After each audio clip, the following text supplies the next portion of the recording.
The bliss of the abyss, it's here now. Hello there, welcome.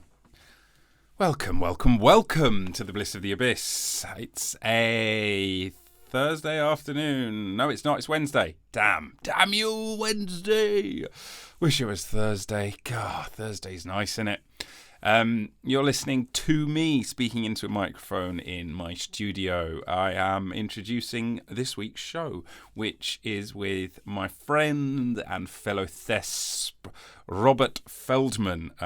Robert and I, Rob Boria, we went to Drama Centre together and trained, and he is now a regular on screens. You may have seen him if you watch Ukrainian TV and movies, but if you don't, he has been on other things such as Killing Eve, which is something that we get into during our talk, and a bit of a discussion about how that came about and what it was like working on that show. And it's also just a really fun talk. We talk about all things life, death, Ukraine, politics, COVID, acting, the industry, the importance of unions. And Rob has always been one of my favourite people, and training with him was just an absolute delight. He's intense, he's hilarious, he means every word he says, unless he doesn't mean it. And then you know he doesn't mean it, unless he's fucking with you. And then, who knows? But I think you'll really enjoy meeting my friend, the fantastic Rob Feldman.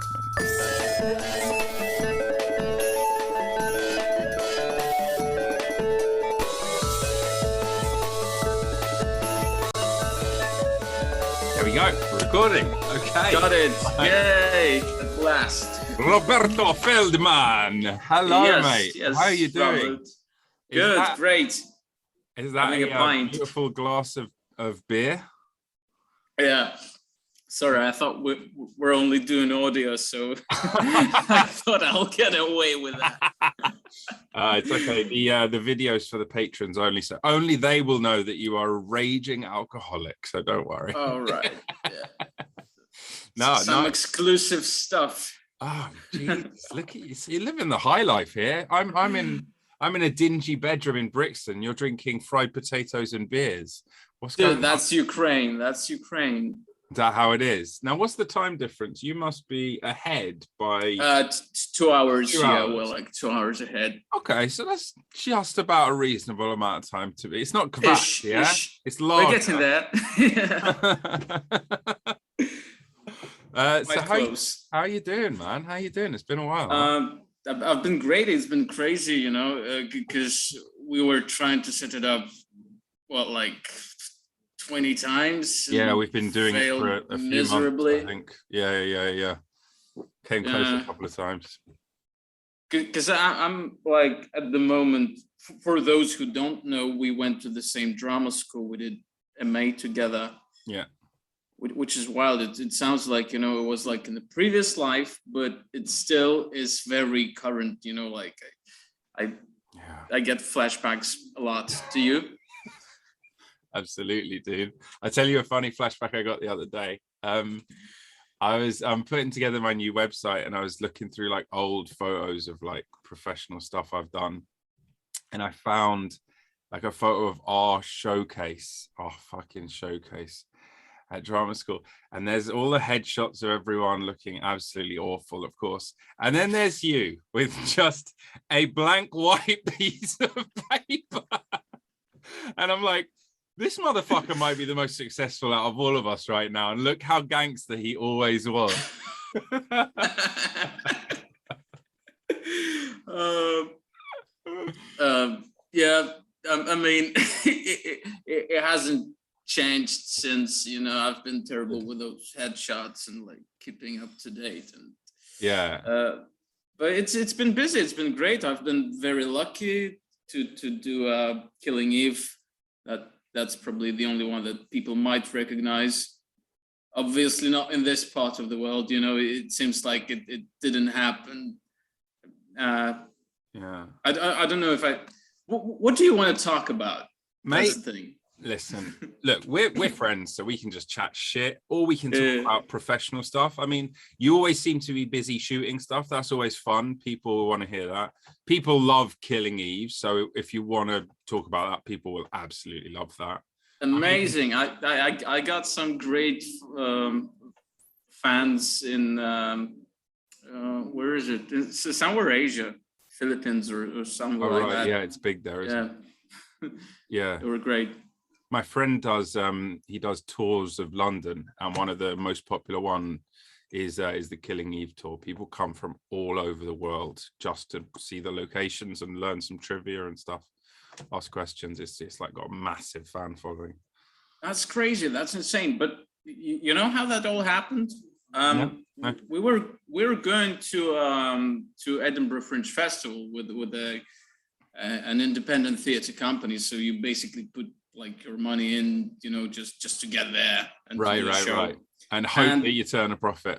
Fingers crossed. Yeah. So it's a bunch of crazy Ukrainians, and we had this show, Ubu the King, and it's based on a play by Alfred Jarry, who was like a French surrealist playwright at the time. You know, it's like a bunch of Ukrainians with really bad English. And it was the style in which we did it. It was like, you know, done in bad English. So the accent was full on. And I thought, like, nobody knows us. So we have to, you know, we have a lot of like seats to fill in. So I started to email casting directors and producers and whoever I could, you know, just to say, hey, we're doing this show. If you want, you can come around, you know, have a drink afterwards. So like what I was thinking is that one of the guys from our company might get, you know, something out of it. Yeah. So I've sent out like 500 letters, 500 emails. Nobody came to see the show. Classic. So it's one of those, you know, when you have more actors on stage than in the audience. Yeah, I've been there. Typical Fringe production. But like a month later, when we got back to Ukraine, I got an email from a casting director from Killing Eve. And I saw the show before that. And my girlfriend, my wife-to-be, really liked it. Like at first we couldn't believe that, you know, it looked odd, like a, you know, like a phishing scam or something like that. Yeah, totally. Yeah. But they just kept emailing us, like, you know, record some scenes, send them to us. That's what we did. And so that was kind of very random. Wow. Yeah. And so you did a self-tape at home and you just sent it off thinking like, there's no way this leads to anything. Well, it was like once I checked everything that, you know, that's the actual thing. We rented the studio. We got like a friend of mine who's a good cinematographer. Right. Helped us to record them. So like the quality was really good. Nice. Yeah. So yeah, I've spent my last money on it. Because like we did the self tapes, I've spent like all the money I had because I was broke at the time. And then there was another thing with a passport, because I had to get a working visa, and like partly it was shot like in Romania, partly in UK. So I had to get like one more passport so they could do it like at the same time as we were shooting. So I spent my like the next week I spent my last money like on to get my new passport like fast tracked. So it was crazy, like, you know, you have to just bet on it. You have to absolutely, you have to risk it. Yeah, because I regretted it. They said like, oh, sorry, we won't be able to do the visa in time. So it was almost like I was almost done, because they were like, sorry, we will have to bring somebody else in. Because of all the paperwork. But then it all just magically managed to work out in time. It just the last minute. Yeah, because I told him, listen, I'll get my like second passport, you know, to go to Romania while I'll be obtaining visa for UK. And they were like, can you do that like in 2 days? I was like, I'll call the minister, you know, like whatever. Right. And I didn't know anybody at the time, but I was, you know, it's just like, I don't know. Wow, it all came together, huh? That's so cool, though. I mean, I always think like with any kind of like success stories, you know what it's like you have to film so many things, right? So many like self-tapes, especially nowadays with COVID, so many little things that you film, you put a lot of time into learning, you try and make it look good, you send it off, and just so many of them just disappear and you just never hear anything, right? Absolutely. How many no's do you hear? Yeah, well, like exactly. You don't even fucking hear the no's. That would give me some idea. Yeah, exactly. But like the stories where you hear the yes are so similar to the stories where you hear the no. It's so weird. It's always this last minute thing, and it's just on this kind of like could be nothing, or actually you've got the job quick. And it's such a psychotic way to run an industry. I've no idea why it has to be this way. Is it different in Ukraine? Nah, if anything, it's even worse, you know. Like, you get your script on the day, and they're like, yeah, here's like a 5-page monologue. Right. Why can't you just learn it on the spot? Like, what's your problem? It's in Spanish. No, you've always been good with lines, though. You've always been quick with that stuff. So I'm imagining you're quite like flexible, adaptable with that stuff. Do you know what? Not for like Ukrainian, you know, way of doing it.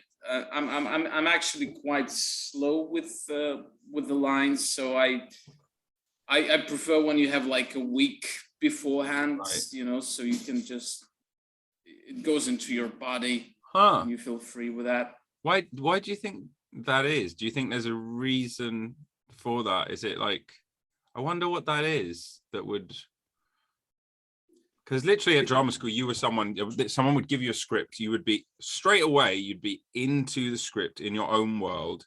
If it was a monologue, you wouldn't want to interact with other people, and people would be like, Feldman's doing his thing, and you'd just be intensely like going through this thing. There'd already be this physicality involved, and I'd be like, oh my god, and you come in and you'd be off book immediately, and if you made a mistake, you would be like, like furious at yourself for even putting like a word wrong.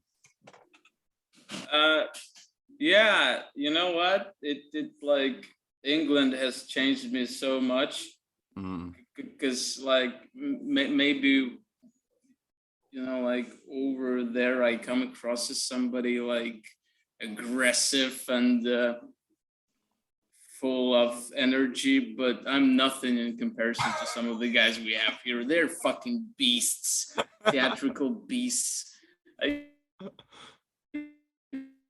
You don't want to be nowhere near them. Some of the guys we have, it's just ridiculous. Really? It's a different animal, is it? Yeah. And the amount of like poems and random shit they can recite. I mean, I once had an actor I had a scene with. He had like a 8-page monologue, and you know, he just did it like in no time. And I was like, how the fuck? What is this? Do they inject you with something? I don't know. That's interesting. Yeah. Crazy. I mean, I don't think you ever came across as aggressive necessarily in like a threatening way to other people, but always hard on yourself. Are you less hard on yourself nowadays? I'm more disappointed. You know,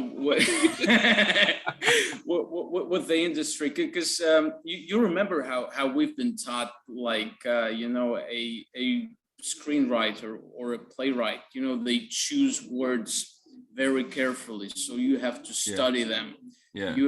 Because like each character, it's like a different voice.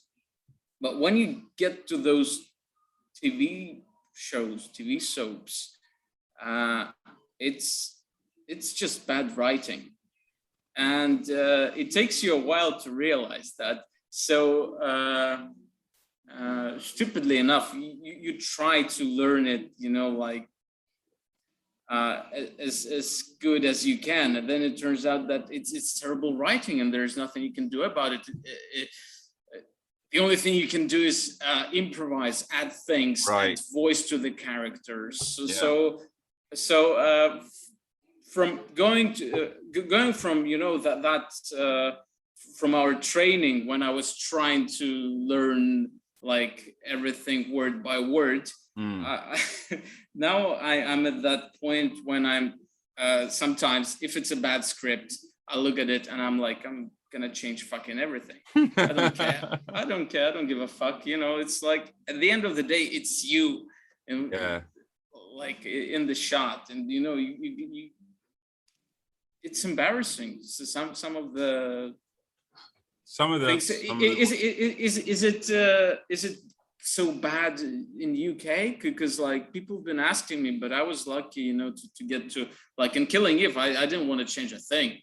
Right. It's like that was perfect, Well, I think that's won all kinds of awards for its writing. That is definitely a show that people would be like, it's on a pedestal in terms of the acting, the writing, the directing, everything, even the conception. People adore that show. But like, if you're talking about soaps, yeah. I think I've heard actors who've been on soaps for like 30 years who are basically like what you said, really, they're kind of like, I basically ignore the script because whatever the character says, it's just going to be basically me saying it. And if I get the beats, like if you ever watched, this is a bit of a weird comparison, but if you watch Larry David talk about Curb Your Enthusiasm, which is one of my favorite comedies of all time, he doesn't write full scripts. He writes scenarios and he interacts with characters in the scenarios, and maybe there'll be like a line that he really wants to be in there, right? That like the comic premise turns around based on that line. But a lot of the other stuff will just be like the back and forth, the reactions and stuff. And if you are solid and you know how to do and operate in that environment, then the gold will come.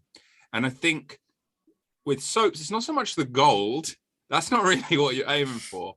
But it's like, can we get through this scene? Because we've got a lot to do today. And I need it to be workable. I need it to be good. I need it to be okay. So are we good? And then they just kind of like, bush. Does that make sense? Yeah, absolutely. How many scenes did you like shoot a day? Oh my God. On a TV show. They try and pack as many in. Like, for a soap, I've not done soaps, but I've had friends who done soaps, and they find it frustrating because like if they feel like they've done something wrong, it doesn't matter. Like they'll be like, can we go again? And they'll be like, nope.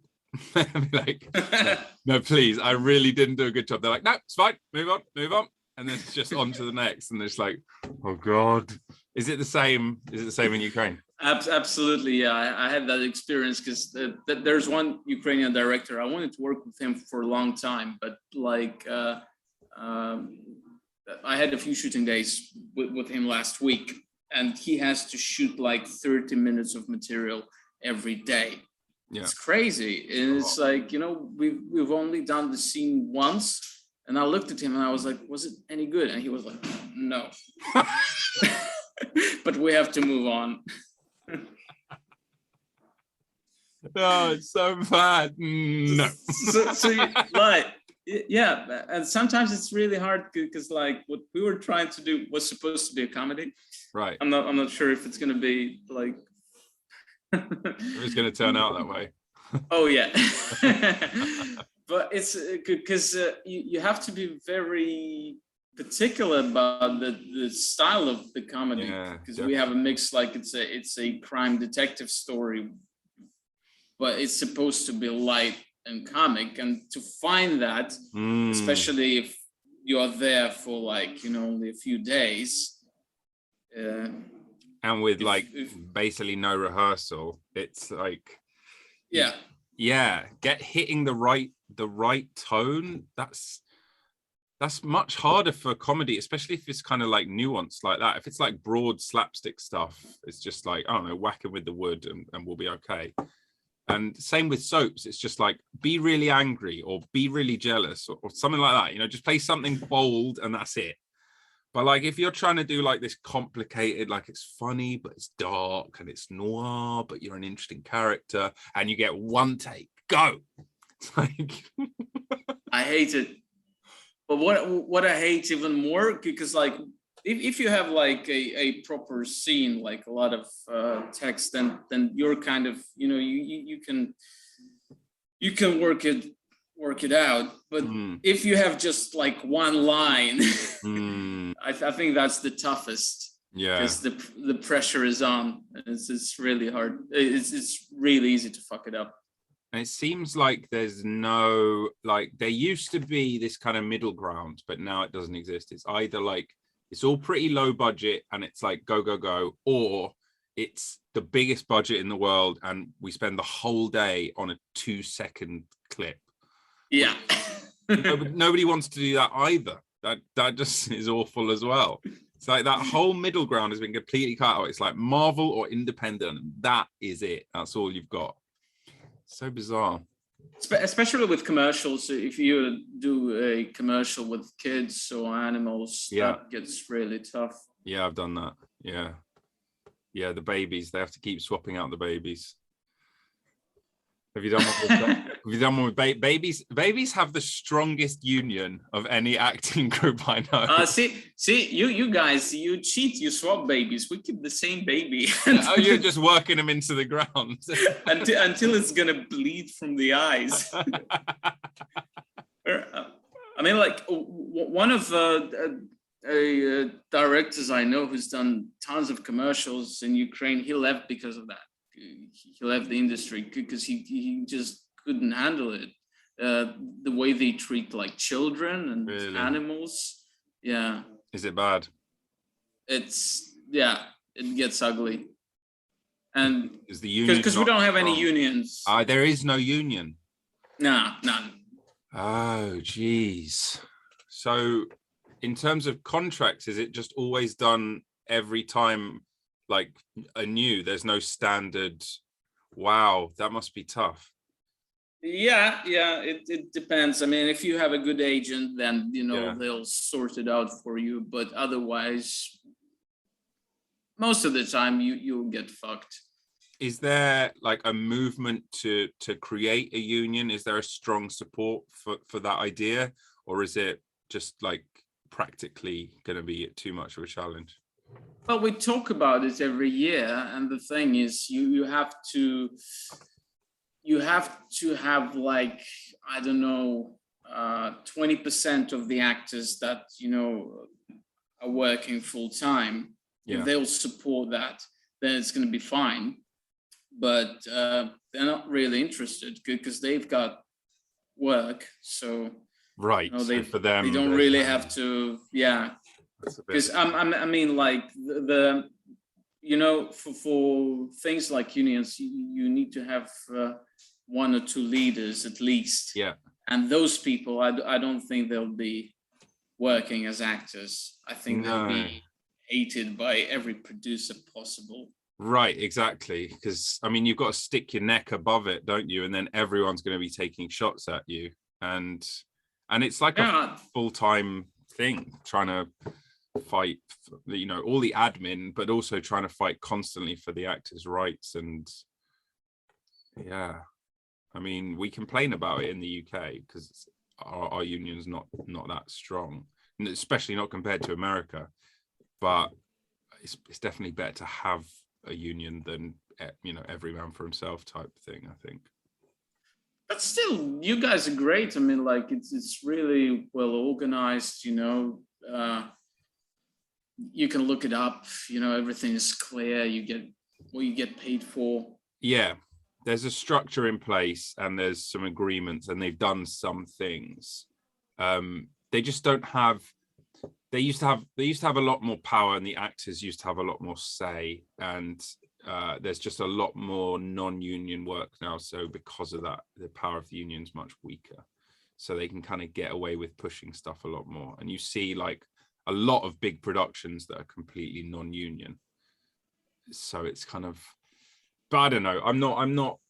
I mean, I've been a member of Equity since I became a professional actor, but I'm not like one of those sort of socialist, it's all about the union type thing. I just think there's some idea of actors in the industry are so low on the totem pole and so disposable. And there's something about, if we have a collective power, we have a little bit more, less likely to get fucked over, I feel like. Oh yeah, absolutely. We have to just stand up for ourselves. I mean, nobody else would. Why would they? No. That's just logical. Yeah. So you've been doing a lot of soaps in Ukraine, is that, and commercials? So some, not that many. Not a lot. Have you been doing any features? Yeah, I did a few feature films. Ukraine is getting much better at that, because we had a few co-productions with France, with Italy. Is that where you were in Paris? Because we were trying to set it up a while ago, but then you were in Paris. Oh, that's that's us going to Nice and Cannes, and yeah, but we've shot like a feature film about Russian hackers. Nice. Who were trying to interfere into a like French voting system. Nice. That sounds juicy. But we play them as total pricks, because like we still have conflict. Yeah. Well, not conflict, like a proper war. Yeah. Conflict's a nice way of putting it. Yeah. I might get into trouble for saying that like it's just a little conflict. It's not. Right. It's like a huge thing. Like a lot of people have died, and that's ridiculous. I mean, like. And it's still going on. It's still going on. Yeah. Nobody knows what's going to happen. I'm sure you saw it on the news. Yeah. No. I follow it fairly. Caitlin's family is partly Ukrainian, so. Yeah, I follow it fairly often. We've almost been a couple of times. In fact, the first place we were going to go to after my West End thing, but then coronavirus happened, was Ukraine. But obviously, all of that got cancelled. Obviously, not all of Ukraine. Certain parts. There's probably some good areas and less sensible areas to visit. Well, like everywhere. Like everywhere. Yeah, I mean, the industry has been doing really well, because we have a few production companies like Radioactive, and they've been doing service for Chernobyl, the TV show with Craig Mason. Like a lot of commercials for Nike, Apple Watch, I think it was. Something else. So yeah, like a lot of commercials, music videos. I think Ed Sheeran was here. Oh God, have you seen his new thing with him and Elton John? I haven't. I'm not following. It's the worst thing I've ever seen. There we go. Is it really so bad? Do you want me to show you a bit of it? I might check it out. It's so bad that I don't really know what to say about it. It's the most cliched thing I've ever seen. And there's also this bit where they sort of sing about COVID. They're like, we know it's been tough, but have a drink. You're all right. And it's like, it's called Merry Christmas. So, they're leaning in hard. Here, I'll show you some of it to get your reaction. Build a fire and gather around the tree. Fill a glass and maybe come and sing with me.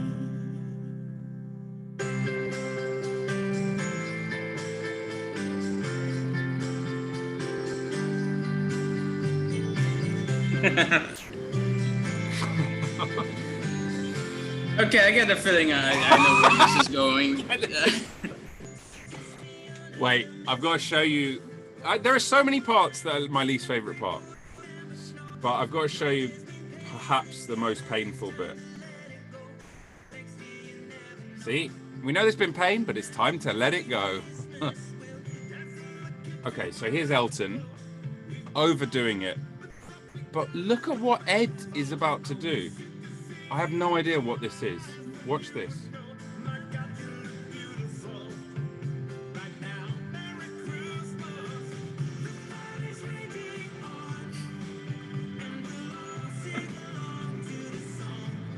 What the fuck is that? Oh. Sex symbol Ed. Well, you haven't seen our president dance in high heels. And oh. Yeah, well, he was a comedian and an actor, wasn't he? So, you know, that makes sense, doesn't it? Was he? I never saw him acting anything. Was he any good? He got by. Oh yeah. He's like he play a president in a TV show before he actually became the actual president. Yeah, that's what they did, and I think they sold it to Netflix. It might still be on. Yeah, that's kind of amazing, and I'm pretty sure he held up his own against Trump and all that. Although, the name Ukraine is constantly being bandied around in US scandals, isn't it? Like the whole time. Biden's and Trump's, like left and right, they're both, and I can't tell how much of it is just like smear, because obviously the US is like Russia equals evil, Ukraine equals Russia, you know, that kind of stupid mentality. And obviously you don't have to talk about this, or I can just cut it out. But I'm totally fine with that. I'm just interested to hear your sort of take on it, and what the industry or the news or anything or the position is over there. It's difficult because I don't know, like while we were at drama center, you know, whenever people would ask like, oh, where are you from? And I would say Ukraine. They would be, is that like in Africa or South America? I was like, nah, it's Eastern Europe. Oh, Russia. Well, yeah, whatever. So it didn't really matter to me. But like after the revolution has started, yeah, it totally changed my what I think about my identity. So I'm Jewish, so you know I'm not welcomed anywhere and almost everywhere. That adds to it. So, yeah, it's very strange time because you know it's like I mean right now it's really rough. Maybe in like 50, 100 years time, it's gonna be like, you know, easier. But yeah, in terms of the industry, I mean, there was so much, so many things culturally were banned in USSR times. Yeah. Like the language, the culture. So it's all kind of coming back, and that sounds good. I don't know. It's ups and downs. Yeah. But like, you know, you have to balance things. You have to spread them in a positive way. You know, it doesn't. Yeah. You can't make somebody do something. You have to show them some other way. You know. You would think so. A lot of governments seem to just insist on people doing things or else. Yeah, but it's not effective. That's the thing. It's not effective at all. Not us. Stop them anyway. It's bizarre. Do you think?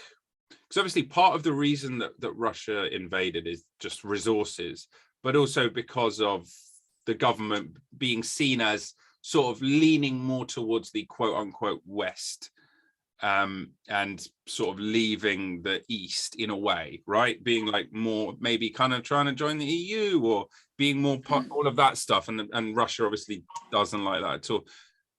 Do you see it moving in any kind of direction one way or the other? Or do you think it's like the situation's so tense, it kind of has to stay in this frozen holding pattern until something changes? Well, I think the main reason for Russia is the fact that they don't want to deal with their own problems. Right. So, you know, you need to have like a war. That's how you explain to your people, you know, like what you're spending the money on, right. Why, you know.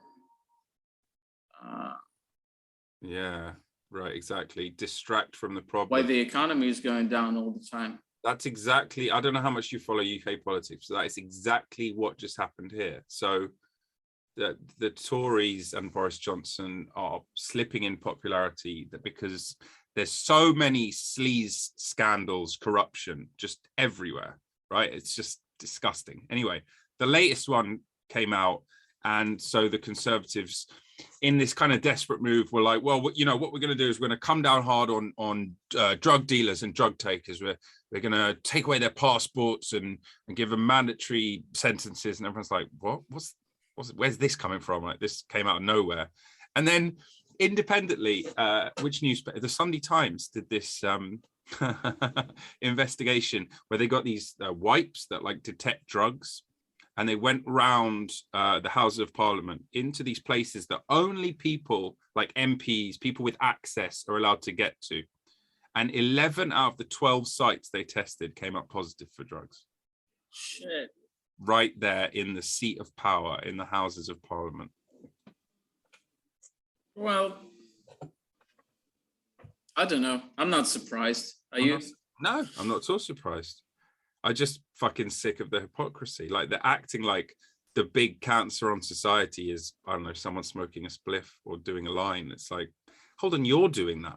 And then at the same time, you're acting like those people. It's the hypocrisy, I guess, that pissed me off. And like you said, it's the distraction against, it's like they've been caught doing something wrong. Stuff's going to shit. And instead of trying to fix it or holding up their hands or explaining it, or solving it, God forbid. No, instead, they just like throw the blame onto something else. Just try and start some shit elsewhere and be like, there we go. Now we don't have to worry about it. And hopefully it just disappears and people stop talking about it. Yeah. I don't know. Endless. That's like an endless show. Endless show. Speaking of endless, how much is COVID affecting the day-to-day life in Ukraine right now? A lot. You need to have you need to either do a test or have to be vaccinated and have a certificate. Otherwise, Go anywhere. you won't be able to get anywhere. Yeah, that's quite a lot. So cafes and bars and restaurants and all that. Yeah. They're still open, but yeah, you need to have either one or another. There's a lack of trust to the government, because you know, like whenever government tells you have to get vaccinated, you're like, and they had a new thing, like the president, he did a speech about how everybody will get like I don't know, 20-30 pounds on like cinema theater tickets for getting vaccinated. So whenever you hear that, you know, government is going to give you some money to get vaccinated, you're like, you know, if I thought about it before, then now I'm not so sure. That's crazy. Did you hear about the one that they were doing in New York? Nah, what is it? To try and get people to get vaccinated, they were giving away free cheeseburgers. And the number one comorbidity alongside COVID is being obese. So they're literally giving people the sickness and the cure at the same time. Like it's just ridiculous. Yeah, it's not gone to vaccine passports here yet, but like basically they've been kind of hinting at it for the last few months, so I think it's just going to happen pretty soon. Oh yeah, I mean, it's unfortunately, you know, it's not about our health. It's like 20% of it is about our health, but the rest of it, it's like, you know, creating the market, because like different vaccines work in different countries, and you know, medical companies, they just fight for it. Yeah, that's why some of them don't get recognized in other countries. Yeah, like we have one of those vaccines from China, and it's been really good for like most of the people, because it's not as hard on you as Pfizer. And but for some reason you can't go with it like to Yeah, to Europe. It's not recognized in the EU. It's the Sinovac one, is it? Yeah, that's not recognized in Coronavac. Oh, Coronavac. Yeah, they haven't recognized that in the EU or the UK or the US. I don't think. Same with the Russian one, the Sputnik one. Even though even though that's been shown to be quite effective too. It's not, like you said, it's 20% about if it's effective, and the rest is like, well, where's it come from? Do we like them? Exactly. Well, I mean, like, come on, 21st century. What's the problem to come up with one vaccine, or like I don't know, a few vaccines that would be good for like different people? You know, we split it like in the whole wrong way. Yeah, we have. When do you think it's going to be over? No idea. Like a year ago, Guardian was saying that it's going to take 2 years, but I don't know. It seems that like all the governments are enjoying this party. I mean, like it gave them so much, because you don't know whether it's going to work or not, how many people are going to be against it. So yeah, that's one of the things they say. It's like if you're losing in the polls, start a war. That's when you get popular. Exactly. Fucking hell, mate. Right, let's not talk about any more fucking. Sorry, that No, it's my fault. It's my fault. I started us down this. I showed us Ed Sheeran, and look what happened. Should have known. Yeah. I should have fucking known. Anyway, look, congratulations on getting engaged. That's great. Oh, thank you. Oh, you've got an engagement ring as well. This is the mod. I did. I gave a ring to Kate on New Year's. And she was wearing it for like half a year, and then she was like, well, you're not wearing the ring, so I'm gonna get you one, because it's like it's fucking unfair. Nice. Yeah, there's a really good video about that, which is there's this award show where, what's his name, is it Jamie Dornan, the guy who did 50 Shades of Grey? I think so, yeah. So there's this video where they're at an award show, because the reason I'm thinking of it is like my friend, our friend Christopher Burks, he's also got an engagement ring, right? Oh my God. When I saw Chris in Fantastical Beasts, yeah, I was fucking hell. I was really surprised. It was really emotional to see him. That was great. Love it. I love seeing friends in stuff. I mean, I saw you in Killing Eve and stuff. It's so. I can't wait to see Hamish, because he did. Yeah. I've been meaning to Hamish. He's quite hard to get in touch with as well, but I'm going to try and speak with him. Anyway, this is the video I was telling you about. It's only 20 seconds long. Normalize giving flowers to men.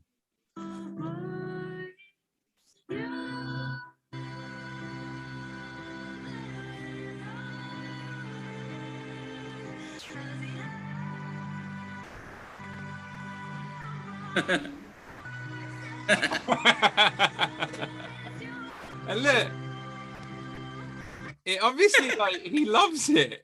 It like means a lot to him. I think that's really sweet. That's sweet. The male engagement ring. So congrats. Do you have a date for the big thing? Not yet. I mean, we're waiting on a baby, so maybe after that. Oh Jesus! Well, fucking hell! Congratulations, mate. Cheers.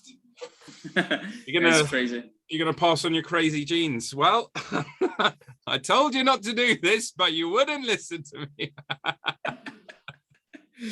Yeah, I think between that and coronavirus, I don't even know which one's worse. Well, hopefully your baby grows up in a post-COVID world. Are you going to find out the gender, or is it sex? Well, I don't know. It's a she. It's a she. It's a she. Already, yeah. Have you named her yet, or is it going to wait until you meet her type thing? Not yet. Not yet. We're still thinking about it. There's this app when when you can read like every week what is happening to the baby, and like it compares it to some vegetable or fruit. So like every week we make a picture with we take a photo with a mango or I don't know, pineapple. Yeah. Depends on how big. What is the size? Yeah. How big the baby is. How big is she? She's like a mango, I think. A mango. Yeah. One of my favorites. Pretty big. Yeah. Well, I hope she gets a bit bigger, but congratulations, man. That's amazing. Hey, before we go, because I know you've got to go in a minute. I just thought maybe like a nice ending bit, because it's so nice to see you. Can I just say this has been it's just likewise. So it's really likewise nice to with people. So I was just wondering, like maybe we could do like a thing like at the end of like a COVID low and a COVID high, but you're not allowed to do the engagement or the baby.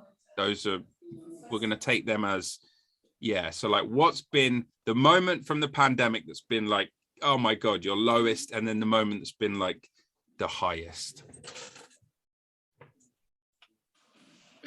No pressure. but my engagement and the baby that happened.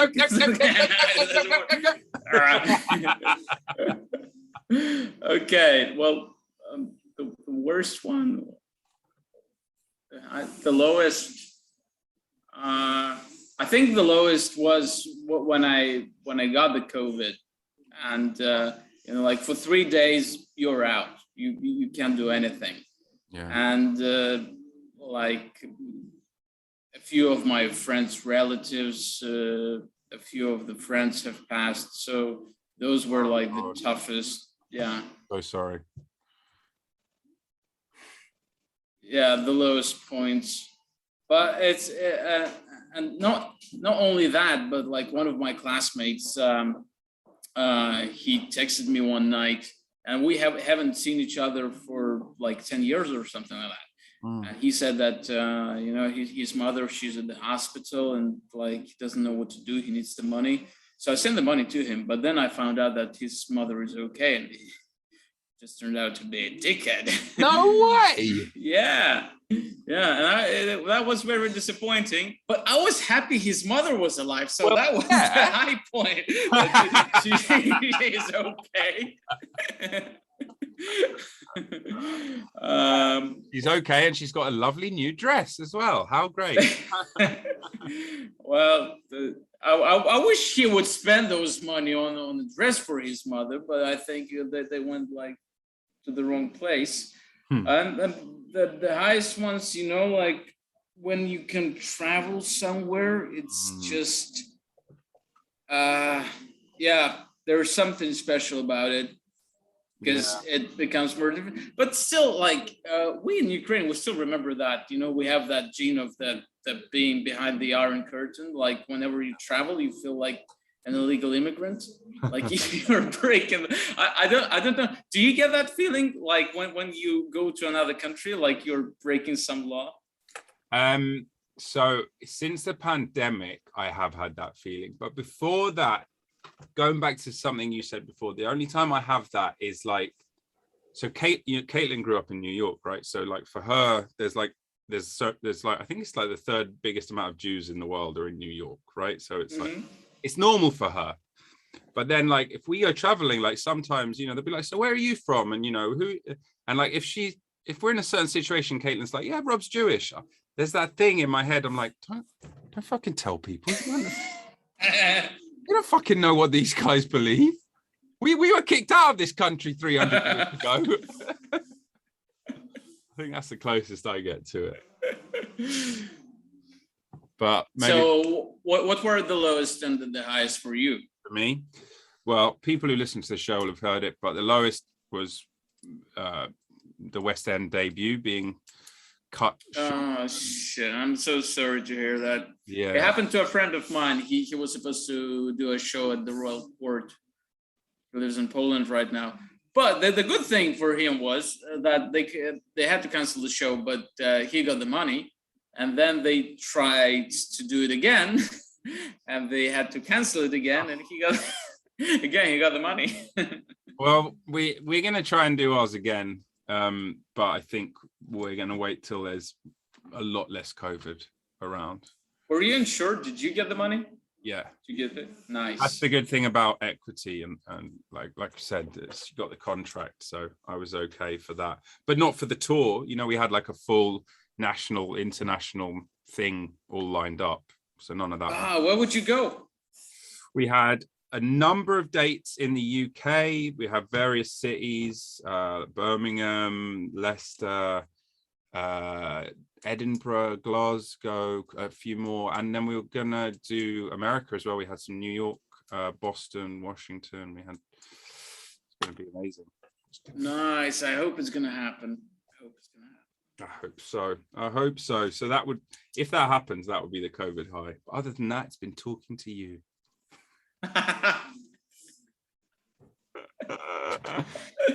Oh dear, mate, this has been absolutely excellent. So what have you got to go and do? Are you doing anything exciting today? Do you know what? I think you're going to be the only person I'm going to share it with. I went, because I have a day off today, so I went back to Dnipro. Like, I'm based in Kiev, but Dnipro is my hometown, right. And I'm changing my fucking name in the passport. So wait, to Robert, because it's not my real name. It's not your real name, right? You're Boria. Yeah. Yes. So you're going to join the Robert Club? Oh yeah, absolutely. Oh mate, because it's got to be official. I mean, you've always been a member of the Robert Club, but why not make it? Oh, do you know what? Did you have that thing on Instagram? There's the whole fucking group of Robert Feldman. Oh, you're not Feldman, right? I'm not Feldman yet. Maybe you should change your surname to Feldman. And then there's like Robert Feldman Council, some shit like that. And there's like 8 people, and like. Are you joining? You're going to be an official member. I'm going to look up the Robert Feldman Council. That sounds absolutely hilarious. Well, dude, congratulations on your new name. Cheers. And on your baby and engagement and all the rest of it. It's been an that's because of her, because we don't have like middle names. We have like names after your like father. Yeah, patronymic, right? Yeah. Yeah, that thing. So she will have a proper patronymic. Okay, good. I've heard that the name Neumark is lovely, lovely girl's name. So consider it. You can just have that for free. Maybe Caitlin. Oh, dude. Right, let's talk sooner than however many years it's been again, right? Oh, please, yes. Yeah? Please, yes. My own sanity as well as yours, but you're doing well. It's nice to see you. I look forward to hearing more of your podcasts, maybe with some of our ex-classmates. Yeah. Is it like ex-classmates or like we're classmates forever? I think we're classmates forever, baby. I like that. Me too. Take care, Rob. Cool, take care. All right, peace out.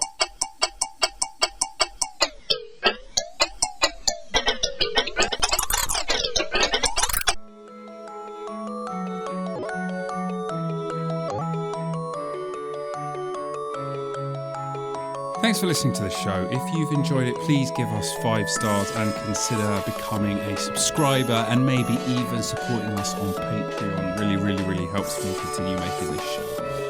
If you haven't enjoyed it, then you can fuck off. Many, many thanks to Nils Hennis-Steer for the amazing music and to Dave Fox for the cool artwork. Please keep coming back every week for more Bliss of the Abyss.